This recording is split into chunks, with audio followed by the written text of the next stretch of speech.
I want to keep them all. Yeah. I mean, you can, I guess, if you want to. Yeah, I really like these ones. Yeah, they're really fine. Really fine. Yes. Beautiful.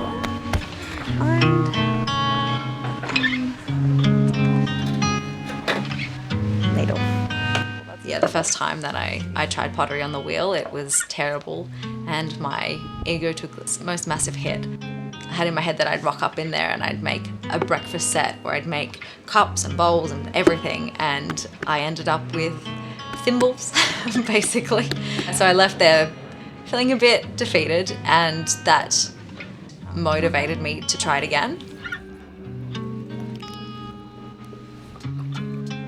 I fell in love with it at the time, and I would go into the studio every couple of days for hours, or sometimes I'd go to the studio at like 10 o'clock, 11 o'clock at night when there was no one there, and I'd just practice. And I would do drills on centering the clay, and just spend heaps of time trying to hone a skill that I had no idea how to hone. So it just took a lot of repetition. It probably should be, but I can't be bothered.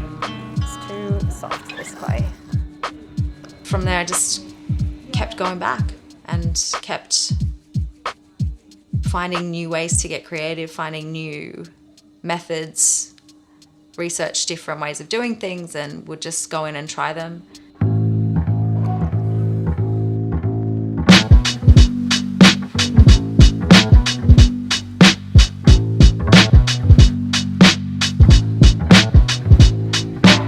I'll go in and just try to throw anything, or I'll start with just a lump of clay and I'll see how the first few processes or first few steps goes, and then I'll decide from there.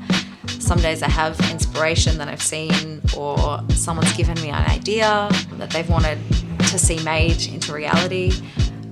Or sometimes if I'm doing like a collection of items, I'll have a proper sit down, think about it, drawing ideas, sketching things, and then I'll go into the studio and try to make something and see how it fits with my drawing and see if that vision kind of matches. And then some days I'll start with a base of something and then do something completely different. So it just depends on the day or what my focus or intention is.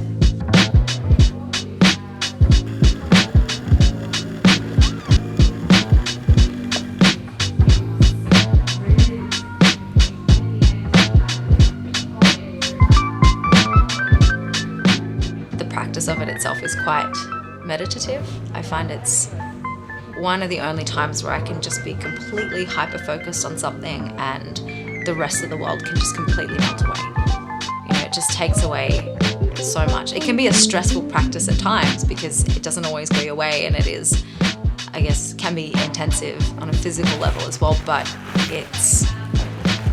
there's a lot of, I guess, mental clarity that can come through just focusing on something and having also like a physical connection to something, because it's a very hands-on, you know, thing to do.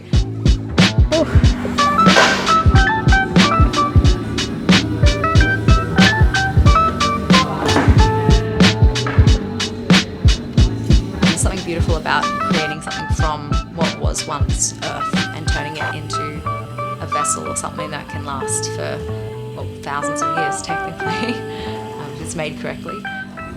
So that's one thing I love about it, is just that mindfulness that comes from it.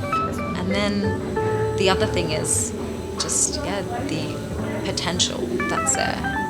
Because it's not just throwing on a wheel, it's not just hand building. You can combine things, you can add different elements, you could add different materials if you wanted to. It just comes down to how imaginative you are, or what sort of dreams you have to make.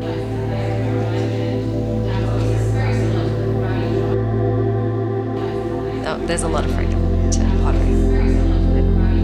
There's so much you can do. It's endless, really. You've got limitless options of what you can create. You just need to have the idea.